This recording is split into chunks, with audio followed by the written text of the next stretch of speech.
안녕하세요. 눈뜨는 인생입니다.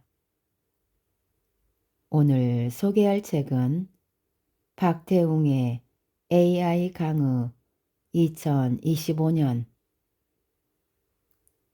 저자는 박태웅, 출판사는 한빛비즈입니다. 나는 세계 시장의 컴퓨터 수요는 5대 정도라고 생각한다. 토머스 왓슨 IBM 회장. 측은기는 상업적 가치가 없다. 토마스 에디슨. 새로운 미디어가 나타났을 때 사람들이 그것이 불러올 변화를 바로 깨닫는 경우는 많지 않습니다. 그 반대가 오히려 사실에 가깝지요. 도대체 어떤 인간이 배우가 말하는 걸 듣고 싶어 한단 말이야. 해리 워너 브라이더스 창업자. 챗 GPT는 아마도 새로운 미디어가 나타나자마자 모든 사람이 그것이 가져다줄 유력을 느끼게 된 인류 역사상 첫 번째 사건으로 기록될지도 모르겠습니다. 챗 GPT는 출시된 지 일주일 안에 100만 명의 사용자를 모았고 2달 만에 1억 명을 돌파했습니다. 그뿐이 아닙니다. 얼마 지나지 않아 챗GPT의 다음 버전, 그러니까 훨씬 성능이 좋아진 GPT-4가 나왔고 메타에선 경량 버전인 라마를 내놓았습니다. 라마는 훨씬 적은 수의 매개 변수를 가지고 있었지만 더 많은 학습량을 이용해 챗GPT에 맞먹는 성능을 낸다고 발표했습니다.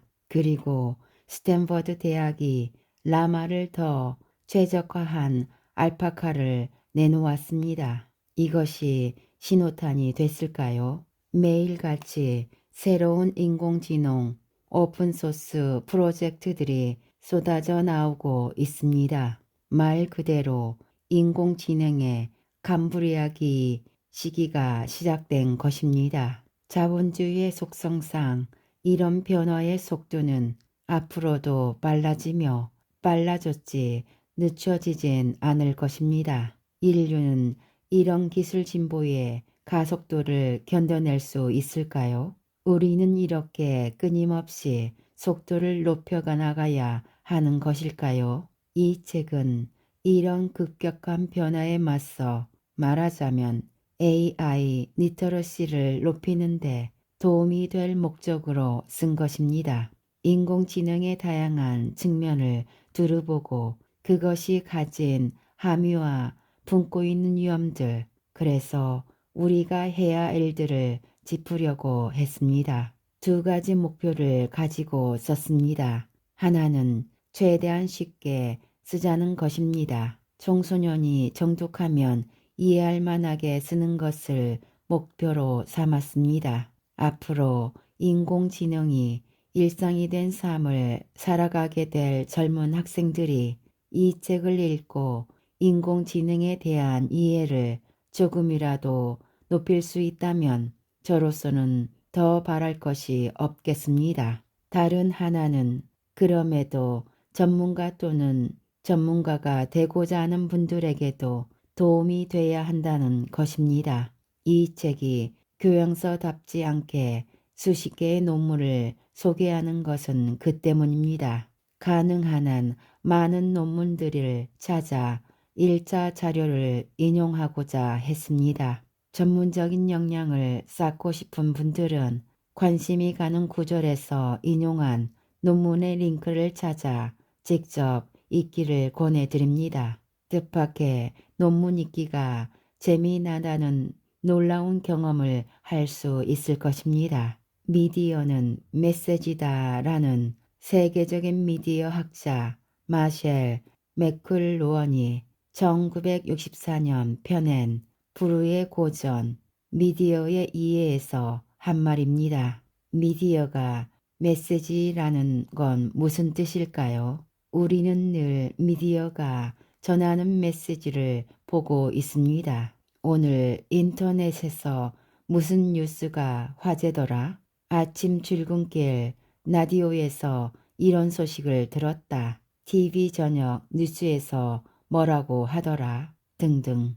매클루어는 우리가 미디어가 전달하는 메시지에 집중하느라 정작 미디어 자체가 가장 큰 메시지라는 이 사실을 놓치고 있다고 말합니다. 미디어는 어떻게 메시지가 될 수 있을까요? 매클루어는 매스미디어의 예를 듭니다. 매스미디어라고 하면 매스, 즉 대중을 상대로 하는 매체가 되겠지요. 그렇다면 우리는 당연히 대중이 먼저 존재하고 그 대중을 대상으로 하는 매체가 생겼을 거라고 생각하기 쉽습니다. 매스가 있으니 그 매스를 대상으로 하는 미디어가 생긴 것 아닌가 하는 것이지요.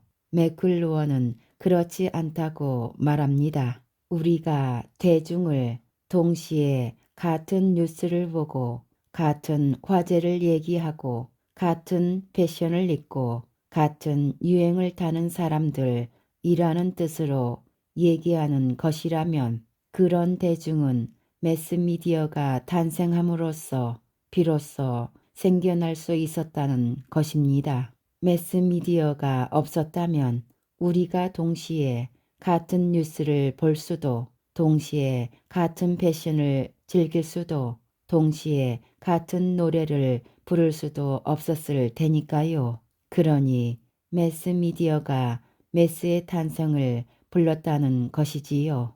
매클루어는 새로운 미디어가 나타날 때는 아주 뚜렷한 변화의 방향을 가리킨다고 말합니다. 매스미디어가 매스의 탄생을 부른 것처럼 말이지요.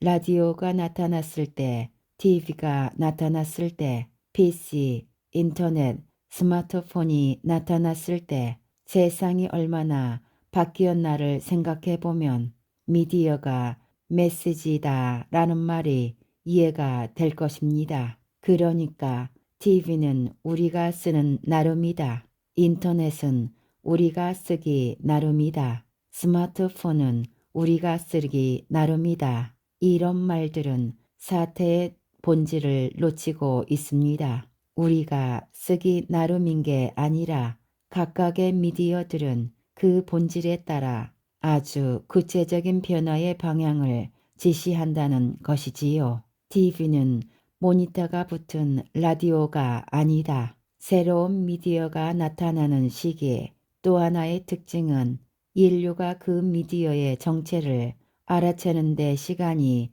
많이 걸린다는 것입니다. TV 초창기 방송국들은 성우가 원고를 읽는 모습을 보여줬습니다. 분명히 라디오와는 다른데 이게 어떻게 다른지 이걸 어떻게 활용해야 할지를 몰랐기 때문입니다. 그러니 라디오를 제작하던 관행 그대로 방송을 했던 것이고 도대체 누가 성우가 글을 읽는 모습을 보고 싶어 한단 말인가 라는 비판을 듣게 된 것입니다. 연극을 중계할 때도 객석의 가장 좋은 자리에 카메라를 고정해 두고 관객의 시점에서 처음부터 끝까지 연극을 보여줬습니다. TV가 TV다워진 것은 여러 곳에서 여러 대의 카메라로 촬영하고 그것을 편집해서 플래시백 등을 보여줄 수 있게 되면서부터입니다. 그때 비로소 TV는 기존의 미디어와는 전혀 다른 자신만의 특징들을 보여줄 수 있게 된 것이지요. 인류가 새로운 미디어의 정체를 알아차는데 그만큼의 시간이 필요했던 것입니다. 점점 더 빨라지는 변화, 그리고 스마트폰이 나타났습니다. 우리는 이제 스마트폰이 없는 세상을 상상하기 어렵습니다. 결제도, 인증도, 뉴스 읽기도, 방송 시청도 모두 스마트폰으로 합니다. 스마트폰이 출시된 건 2007년 6월 29일로 아직 20년이 채 되지 않았습니다. 한국에 도착한 것은 그보다 2년이 늦은 2009년 12월입니다. 14년이 조금 지났을 뿐입니다. 그 짧은 사이에 스마트폰은 세상의 모든 것이 자신을 중심으로 돌도록 만들었습니다. PC가 부른 변화도 어마어마했고 인터넷이 부른 변화도 굉장했지만 그 속도가 스마트폰만큼은 아니었습니다. 갈수록 변화의 속도가 빨라지고 있는 것입니다. 변화의 속도가 점점 더 빨라지는 것은 어쩌면 피할 수 없는 일인지도 모릅니다. AI의 진화. 2022년 11월 30일 챗 GPT가 나타났습니다. 그 후 불과 1년여 사이에 인공지능은 그야말로 눈부신 발전과 변화를 보여주고 있습니다. 전문가들도 쏟아져 나오는 논문들을 따라 읽기가 벅차다고 말할 정도입니다. 인공지능은 그래서 어디로 가고 있는 걸까요? 몇 가지로 정리를 해봅니다. 1.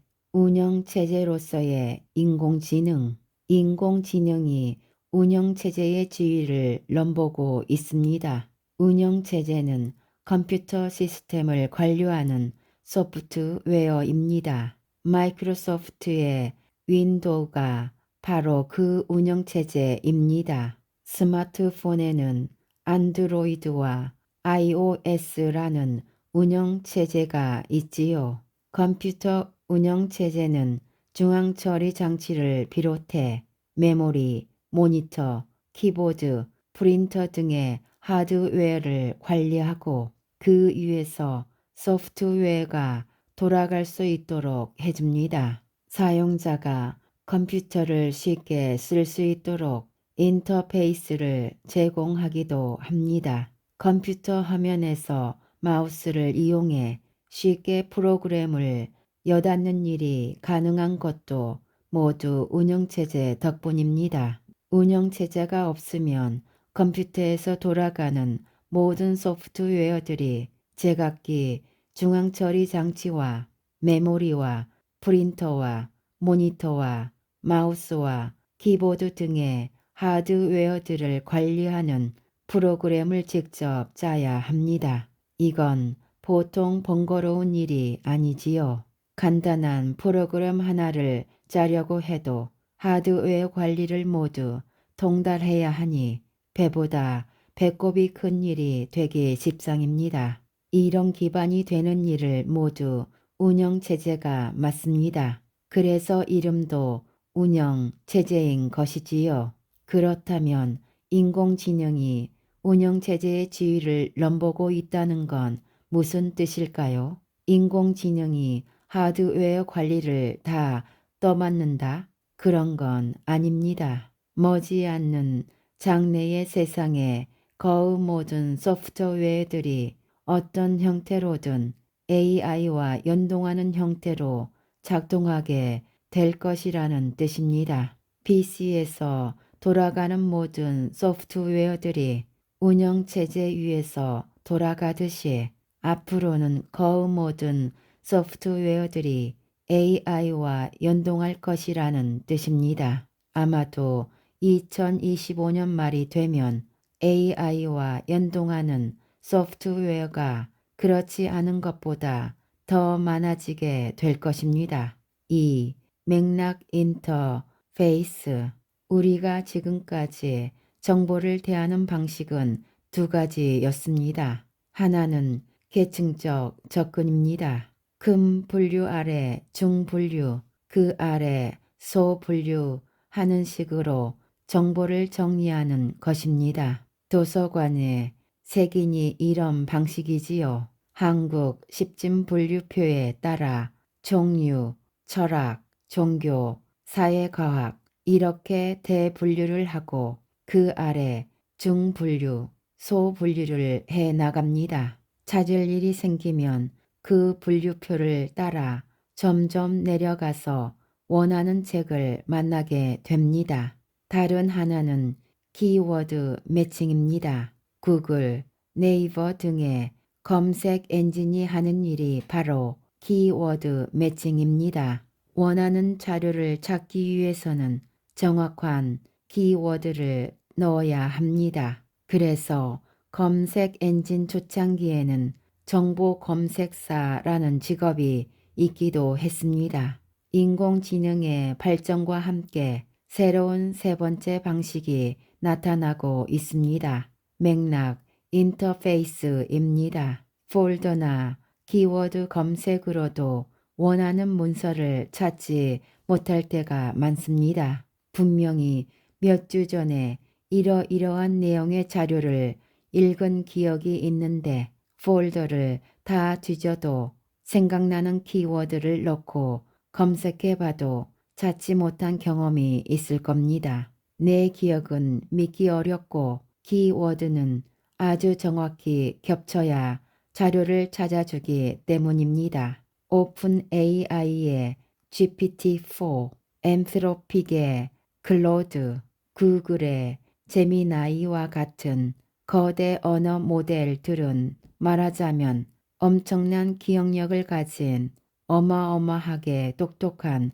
컨설턴트와 같습니다. 당연히 맥락을 이해합니다. 그러니까 계층적으로 정리를 하지 않아도 아주 정확한 키워드를 던지지 않아도 대강 내가 이러이러한 내용의 자료를 분명히 몇 주 전에 읽었는데 말이야. 도대체 찾지를 못하겠네 라고 말하면 바로 그 문서를 찾아서 보여줍니다. 문서를 모두 읽고 압축 기억하고 있는 데다 내가 말하는 게 무슨 뜻인지 맥락을 이해하기 때문입니다. 그러니 이전처럼 여러 개의 폴더를 만들어서 관리하거나 정확한 키워드를 외우고 있을 필요가 없습니다. 어마어마하게 똑똑한 컨설턴트가 내 모든 자료 그리고 심지어 내가 던진 질문과 자신들이 한 답까지 모두 기억하고 있기 때문입니다. 이것이 맥락 인터페이스입니다. 오픈 AI가 GPT-4.5를 발표하면서 보여준 데모는 이런 맥락 인터페이스를 아주 잘 보여줍니다. 데모 영상에서 칸 아카데미의 창업자 살만 칸은 GPT-4.5더러 자신의 아들에게 사인값을 구하는 법을 알려달라고 요청합니다. 아이패드에서 실행된 GPT-4.5는 삼각형이 그려진 화면을 함께 보며 칸의 아들과 대화를 주고받으면서 사인값을 이해할 수 있게 도와줍니다. 그러니까 GPT-4.5는 사용자와 화면을 함께 보며 대화를 합니다. 맥락을 공유한다는 뜻입니다. 검색창에 삼각형을 그려놓고 수식을 넣기는 아주 어렵지요. 파일체로 올리거나 다른 도구를 써야 합니다. 그런데 이렇게 화면을 공유하는 식으로 맥락을 함께 가져가면 그런 수고들이 다 사라집니다. 맥락 인터페이스의 시간이 시작된 것이지요. 오랫동안 제왕의 지위를 누려오던 그래픽 유저 인터페이스가 드디어 왕좌에서 내려오고 있는 것입니다. 구글이 2024년 구글 I/O에서 보여준 프로젝트 아스트라 데모도 아주 볼만합니다. 스마트폰에서 아스트라를 작동시킨 다음 창밖을 비추면서 여기가 어디야? 라고 묻습니다. 아시다시피 구글은 구글 맵에서 전 세계 모든 곳에 스트리트 뷰를 가지고 있습니다. 그러니 구글 아스트라는 여기가 어딘지를 맞출 수가 있는 것이지요.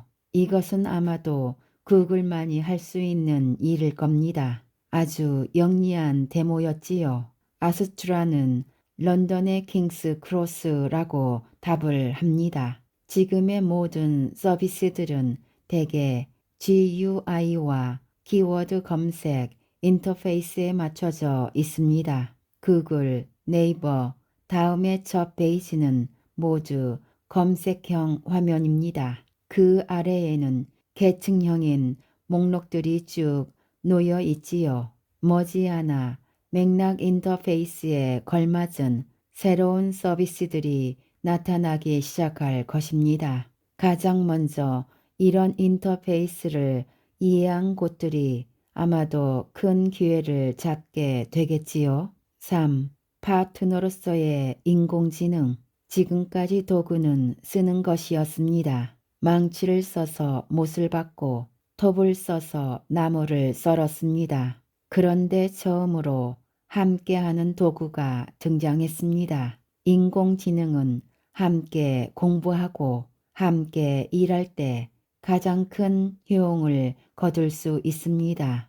인공지능은 무한한 기억력을 가진 어마어마하게 똑똑한 컨설턴트와 같습니다. 이런 사람이 내 일을 24시간 군소리 없이 도와준다고 생각해 보세요. 게다가 이 친구는 그 모든 분야를 잘 알고 있습니다. 가령 논문을 읽는다고 생각해 봅시다. 인공지능 클로드를 쓴다면 본문을 모두 복사해서 집어넣은 다음에 이 논문의 주요 내용을 요약해 달라고 요청할 수 있습니다. 요약본이 나오면 그것을 보고 토론을 이어갈 수 있습니다. 제가 사용한 예를 들어드리겠습니다. 세계경제 포럼에서 2024년 4월에 학습의 미래 만들기 교육 4.0에서 인공지능의 역할이라는 보고서를 냈습니다. 이 보고서를 클로드에게 주고 다음과 같이 요청했습니다. 이 보고서를 요약해줘. 중요한 내용을 숫자로 매겨가며 정리해주고 그 근거를 함께 알려줘. 이 보고서의 우수한 점과 이 보고서가 빠뜨린 점을 함께 알려줘. 이 보고서가 발견한 바에 따라 교육 현장에서 실행해야 할 바를 알려주고 이 보고서의 후속 보고서로 어떤 보고서가 나오면 좋을지 알려줘. 답을 받고 이어서 다음과 같이 질문했습니다. 교사들은 많은 시간을 행정 업무에 할애하고 있습니다. OECD 국가에서 교사들은 근무 시간의 44%만 수업에 사용합니다. 라고 했는데 이와 관련해서 AI를 아주 잘 다루는 컨설팅 회사에서 표준이 될 만한 학교 몇과 함께 행정 업무를 AI로 자동화하는 파일럿 프로그램을 돌려보고 그 결과를 토대로 전체 학교의 행정 업무를 자동화하는 일을 해보는 것에 대해 어떻게 생각해? 이 결과를 나중에 소프트웨어 애저 서비스로 만들 방법도 있을까? 내가 AI를 쓰는데 아주 능숙하고 인터넷 서비스를 만들어 본 경험도 풍부한 개발자라고 생각하고 너의 의견을 들려줘. 답은 대단히 훌륭합니다. 이대로 학교 행정 업무 자동화를 시도해 보고 싶은 생각이 불쑥 듭니다. 정말 많은 경우 이런 사업들이 평가할 지표를 제대로 설정하지 않고 수집 분석할 데이터를 정의하지 않은 채로 시작합니다. 그러니 마치고 나서도 제대로 평가할 수 없고 성과로도 이어지지 못하게 되는 것이지요. 이런 일까지를 제대로 지적해 반드시 해야 할 사항에 포함한 것은 칭찬하지 않을 수 없습니다. 가장 중요한 것은 제가 클로드와 문답을 주고받은 이 모든 과정이 채 5분도 걸리지 않았다는 사실입니다. 사람이 수십 페이지의 영어 리포트를 꼼꼼히 읽고 저만한 통찰을 얻어내려면 시간이 얼마나 걸렸을까요? 게다가 그렇게 읽었다 해도 저는 파일럿 프로그램에 관한 구체적인 실행 아이디어까지 생각해내지는 못했을 것입니다. 그건 그것대로 별도의 과제에 가까우니까요. 물론 할루시에이션, 환각, 멀쩡한 거짓말에 대해서는 주의가 필요합니다. 저는 보고서의 본문을 모두 읽었고 요약이 틀림없다는 것을 확인했습니다.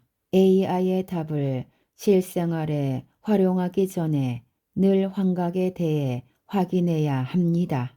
AI와 함께 일하면 유능한 파트너를 둔 것처럼 아주 큰 효과를 거둘 수 있습니다. 질문을 잘하면 더 나은 결과를 얻을 수 있는데요. 앞에 제 질문에서 번호를 매겨가며 우수한 점과 빠뜨린 점을 알려주고 후속 보고서가 나온다면 어떤 보고서를 내는 게 좋을지, 내가 AI를 쓰는데 아주 능숙하고 인터넷 서비스를 만들어 본 경험도 풍부한 개발자라고 생각하고와 같은 내용들이 좋은 질문을 잘하는 법에 해당하는 것들입니다. 질문을 잘하는 법에 대해서는 뒤에서 자세히 말씀을 드리겠습니다. 요지는 사상 최초로 파트너로서의 도구가 등장했다는 것입니다. 4. 멀티모달. 멀티모달은 여러 형태의 정보 형식을 가리킵니다.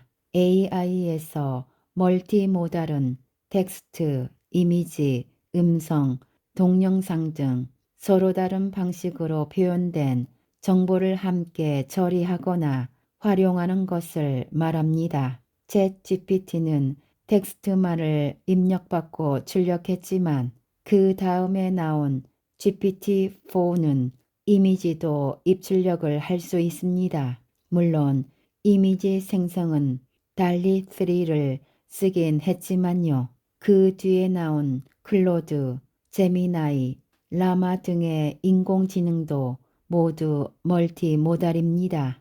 인공지능에서 멀티모달이 대세가 된다는 것은 무슨 뜻일까요? 우선 인공지능의 쓸모가 크게 올라갑니다. 글자뿐 아니라 그림과 음악, 동영상까지 함께 만들어준다면 당연히 쓰임새가 커지겠지요. 정보가 훨씬 풍부해질 겁니다. 인쇄된 자료가 있다면 굳이 그것을 타이핑해서 넣을 필요 없이 이미지를 그대로 입력하면 됩니다. 멀티모달인 인공지능은 당연히 인쇄된 글자들을 읽을 수 있으니까요. 자료를 읽을 때는 이 인공지능, 그림을 그릴 때는 저 인공지능, 동영상을 만들 때는 그 인공지능 하는 것처럼 여러 개의 인공지능을 쓸 필요가 없으니 더 편하기도 할 겁니다. GPT-4o 얘기를 다시 해볼까요? GPT-4o는 앞서 설명한 것처럼 텍스트, 오디오, 이미지의 모든 조합을 입력으로 받아들이고 텍스트, 오디오, 이미지의 모든 조합을 출력할 수 있습니다. 응답 속도도 아주 빨라서 최소 232m초, 평균 320m초 만에 오디오 입력에 응답할 수 있습니다. 사람의 응답 속도와 비슷하거나 더 빠릅니다. 인터넷을 통해 서버에 음성을 올리고 다시 답을 받아오는 속도라고 생각해보면 정말 엄청난 일이지요. 이전에는 평균 2.8초에서 5.4초의 지연이 있었습니다. 이런 지연이 불가피했던 이유는 이전 모델들이 사람과 대화를 하기 위해서, 즉 오디오 입력에 대응하기 위해 세 개의 모델을 함께 써야 했기 때문입니다. 먼저 음성이 들리면 이것을 텍스트로 변환하는 모델이 음성 입력을 문장으로 바꿉니다. 이 문장을 이용해 GPT가 답을 생성하면 그 답을 음성으로 전환하는 모델이 다시 음성으로 바꿔서 출력합니다. 이 세 모델을 함께 구동하느라 그만큼의 시간이 걸린 것입니다. 하지만 GPT-4o는 목소리를 바로 입력으로 받아 목소리를 생성합니다. 입출력 자료 자체가 음성이 되니 앞과 뒤에 변한 모델들이 필요가 없어진 것입니다. 이렇게 하면 좋은 점이 또 있습니다. 정보의 양이 엄청나게 늘어납니다. 실은 음성을 텍스트로 바꾸는 과정에서 아주 많은 정보가 증발합니다. 음색, 웃음, 노래, 감정, 여러 명의 발화자 등이 모두 사라지지요. 음성을 음성으로 바로 처리하는 멀티모달이 됨으로써 인공지능은 엄청난 양의 학습 데이터를 추가로 가질 수 있게 됩니다. 그만큼 더 똑똑해질 수 있게 됐다는 뜻이기도 합니다. 인공지능의 본질과도 관련된 또 다른 이유가 있습니다. 인간의 지능이 어떻게 개발되고 발전하는지를 봅시다. 인간은 책만 읽고 지능을 개발하지 않습니다. 보고, 듣고, 만지고, 체험하는 모든 과정을 통해서 지능이 발전합니다. 그러니 인간의 지능을 기계로 구현해 보자고 하는 인공지능 역시 챗GPT처럼 문자 정보만 입력을 받아선 곤란한 일이 될 겁니다. 문자 정보만으로는 절대로 인공지능을 이룰 수 없다고 주장하는 대표적 학자가 얀 루쿤입니다. 그는 4살 배기 어린아이조차 우리가 지금 가진 가장 큰 거대 언어 모델보다 훨씬 많은 정보를 본다고 합니다. 거대 언어 모델의 학습 데이터가 부족하다는 얘기들이 나오고 있습니다. 라마 최신 버전만 해도 무려 15조 개의 토큰으로 학습했습니다. 그러니 여기서 의미 있는 일정 수준 이상의 데이터를 늘리기는 이제 어렵습니다. 우리가 원하는 수준의 획기적인 성능 향상을 위해서는 그에 준하는 학습 데이터가 필요한데 그 정도 속도와 규모로 텍스트 데이터를 늘릴 방법은 없어 보인다는 것입니다. 학습 데이터 고갈이라는 이야기가 나오는 것이기도 이 때문입니다. 그런 점에서 멀티모달은 인공지능의 지속적인 발전을 위해서도 불가피한 일이라고 할 수 있습니다. 5. 더 저렴하게, 더 빠르게, 더 작게 인공지능을 더 작고 가볍게 만들려는 시도도 대단히 활발합니다. 거대 언어 모델에 빗대어 이런 모델들을 소형 언어 모델이라 부르기도 합니다. 이런 흐름을 주도하는 것은 단연 메타입니다. 메타 인공지능 라마3는 3개의 모델로 출시됐습니다. 각각 80억 개, 700억 개, 그리고 4천억 개의 매개 변수를 가진 모델입니다. 매개 변수가 뭘까요? 딥러닝은 인간 뉴런의 작동 원리를 흉내내서 만든 모델입니다. 여기서는 아주 단순하게 매개 변수는 뉴런과 시냅스 비슷하다고 생각합시다. 그러니까 뉴런과 시냅스가 많으면 많을수록 성능이 더 좋아지는 게 당연해 보입니다. 라마3의 80억 개, 700억 개는 기존의 거대 언어 모델에 비하면 대단히 작은 규모입니다. 챗 GPT가 1750억 개, GPT-4는 1조 8천억 개의 매개 변수를 갖고 있다고 알려진 것에 비하면 얼마나 작은지 알 수 있습니다. 이처럼 작은 크기에도 불구하고 라마3는 여러 평가 지표에서 놀랍게도 챗GPT와 맞먹거나 앞서는 성능을 보여주고 있습니다. 700억 개의 매개 변수를 가진 모델은 MMLV, Massive Multitask Language Understanding, 벤치마크에서 구글의 제미나이 프로 1.5와 클로드3의 소네트를 이긴다고 합니다. GPT-4 터보가 86점이니 겨우 4점 차이밖에 나지 않습니다. 실제로 한 AI 전문가가 대표적인 추론 문제 두 가지를 라마3 8B에게 물어보았습니다. 1시간에 5개의 옷을 햇빛 아래서 말릴 수 있다면 10개의 옷을 말리는데 몇 시간이 걸릴까? 옷을 말릴 수 있는 장소가 매우 넓다고 생각해봐. 그리고 햇빛으로 옷을 말리는데 옷의 개수는 중요하지 않아. 나는 5개의 공을 가지고 있고 5개의 캔을 가지고 있어. 한 개의 캔에는 3개의 공이 있어. 그런데 내가 한 개의 캔을 반품했어. 그러면 나는 몇 개의 공을 가지고 있을까?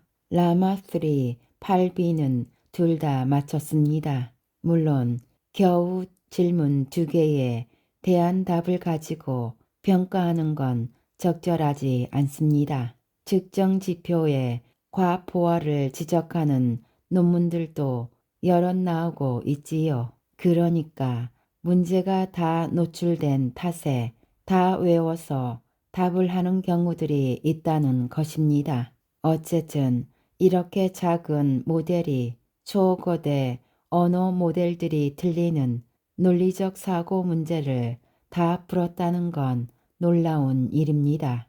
에이전트의 시대가 옵니다. 이게 아주 의미 있는 일이 되는데요. 내 컴퓨터 또는 내 스마트폰에서 돌리면 프라이버시가 보장되니 당연히 내 데이터를 모두 들여다봐도 아무 일이 없게 됩니다. 그래서 이런 일들이 가능해집니다. 내 이메일을 다 들여다본 다음에 답장하지 않은 이메일만 뽑아서 요약해줘. 스케줄을 다 보고 교통편과 숙박편 예약이 필요한 것들을 뽑아줘. 빈 날짜를 찾아줘. 문자를 보내줘. 꽃 주문을 해줘. 클라우드로 어떤 개인정보도 올라가지 않고 내 기기에만 작동하는 인공지능이 불러올 가장 큰 변화는 온갖 에이전트가 가능해진다는 것입니다. 회의에 들어가면서 내 폰을 방해 금지 모드로 설정해 두어도 정말 급한 문자는 인공지능이 알아서 보여줍니다. 예를 들어 아내가 유치원에 간 딸을 데려오기로 했는데 급한 일로 남편에게 부탁하는 문자라면 늦기 전에 보여줘야 하겠지요.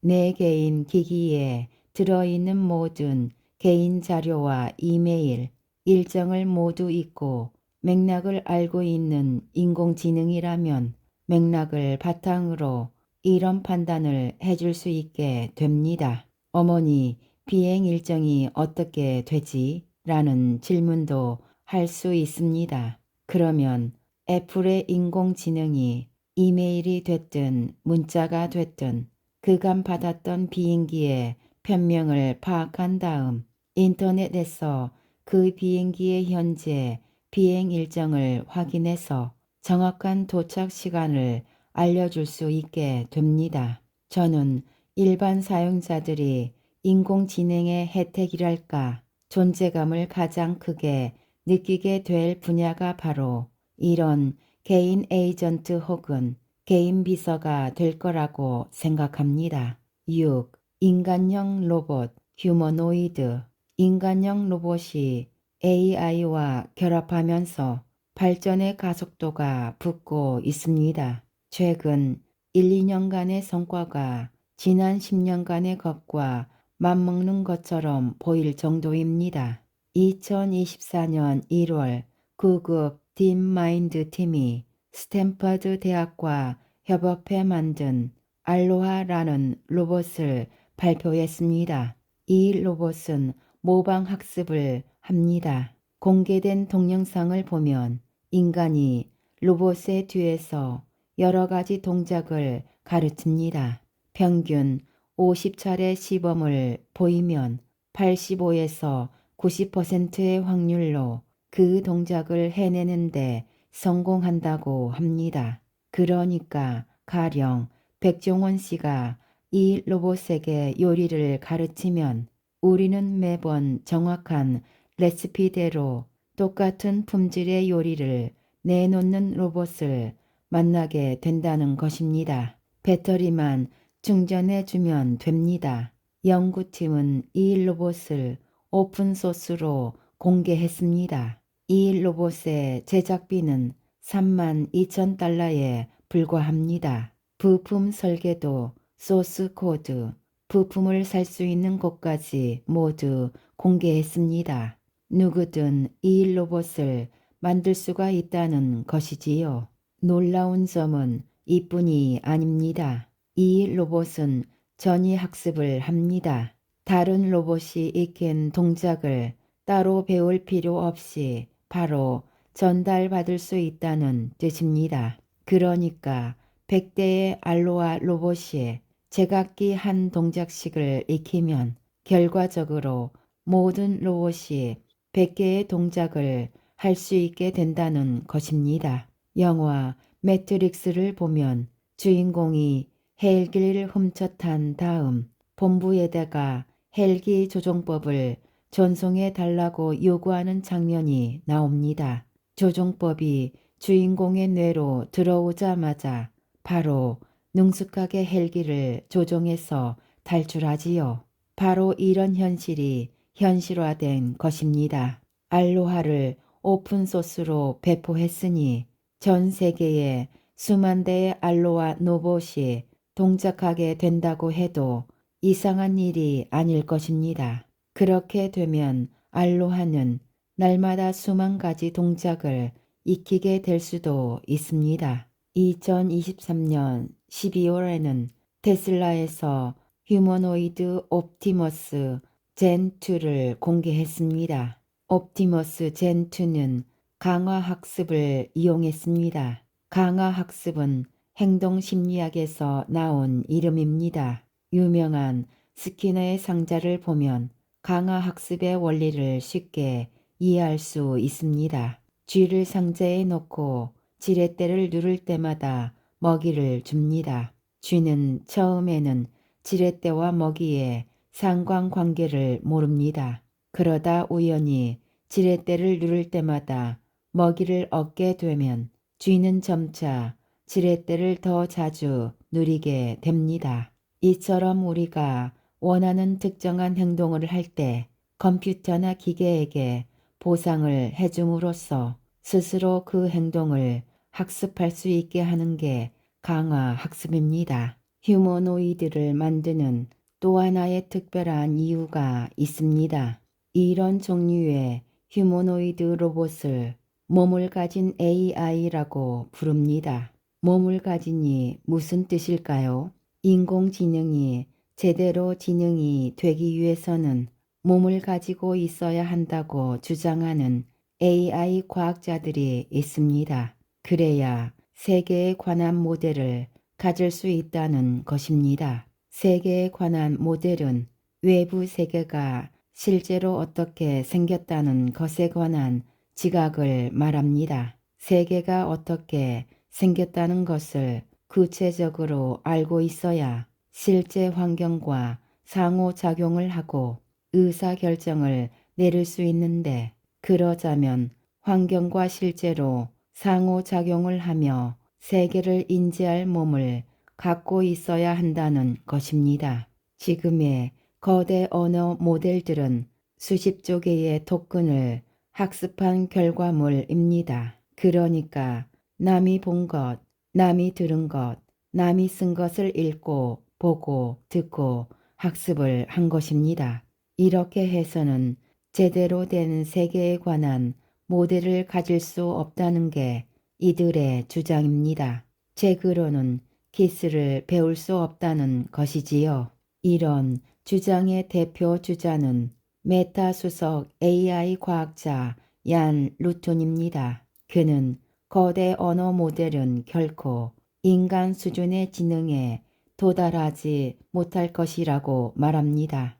루튼의 관점에서 거대 언어 모델은 문자라는 한 가지 형태의 인간 지식에 지나치게 의존하고 있습니다. 우리는 언어에 대한 거대 언어 모델의 유창함 때문에 그들이 똑똑하다고 생각하고 쉽게 속지만 실제로 현실에 대한 그들의 이해는 매우 피상적이라고 그는 말합니다. 그리고 대부분의 인간 지식은 실제로 언어가 아니므로 그 시스템은 아키텍처를 바꾸지 않는 한 인간 수준의 지능에 도달할 수 없습니다. 라고 덧붙입니다.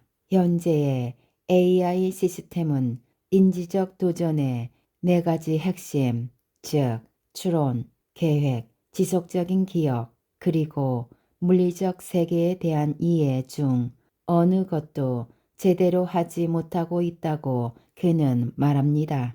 얀 루크는 몸을 가진 인공지능을 대안으로 제시합니다. 순수한 텍스트에 식단으로 자라는 대신 그들은 센서와 비디오 데이터에 대한 훈련을 통해 물리적 세계에 대해 배울 수 있고 세계 모델을 갖게 된다는 것입니다. 예를 들어 의자를 방의 왼쪽 혹은 오른쪽으로 밀면 어떤 차이가 있을까요? 경험을 통해 배움으로써 최종 상태가 예측 가능해지기 시작하고 결과적으로 기계는 다양한 작업을 완료하는 데 필요한 단계를 계획할 수 있게 된다는 것입니다. MIT 교수이자 아이 로봇의 공동 창업자인 로드니 브룩스는 초기부터 몸을 가진 AI의 중요성을 강조해온 대표적 인물입니다. 그는 세계가 최고의 모델이라는 유명한 말을 하기도 했습니다. 1991년에 발표한 그의 논문 Intelligence Without Representation은 지능에는 표상이 없다라는 도발적인 아이디어를 주장해 큰 반향을 불렀습니다.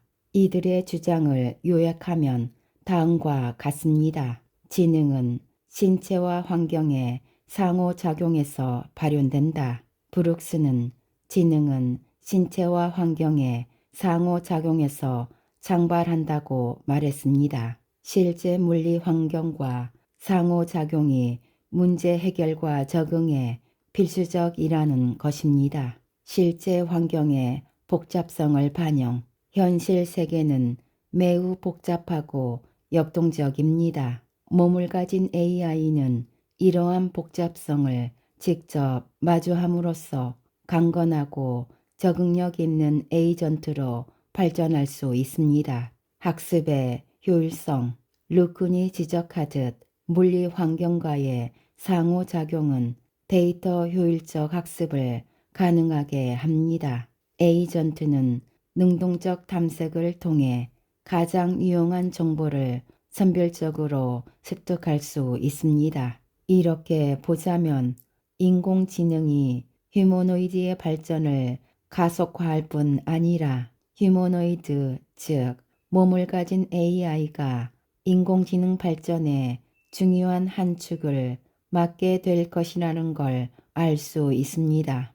이것은 AI가 발전하는 그만큼의 속도로 휴머노이드도 함께 발전하게 된다는 뜻이 됩니다. 지금까지 박태웅의 AI 강의 2025년에서 일부 발췌해서 읽어드렸습니다.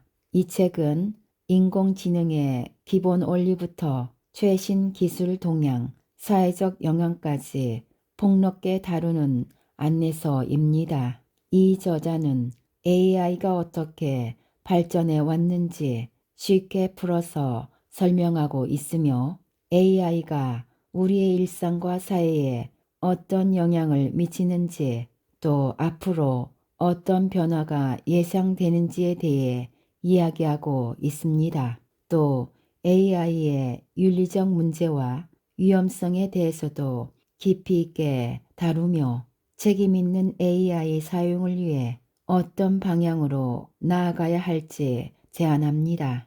이 책에서는 여러 법적, 제도적 측면도 언급되어 있으며 AI가 우리 사회에서 어떻게 자리 잡아야 할지 생각해 보게 됩니다. AI에 관심이 있는 분들이나 지금의 기술 현실을 알고 싶은 분들에게 이 책을 꼭 추천드리고 싶습니다. 저와 함께 모두 책을 읽으며 조금씩 성장하는 삶을 만들어 가면 좋겠습니다. 감사합니다.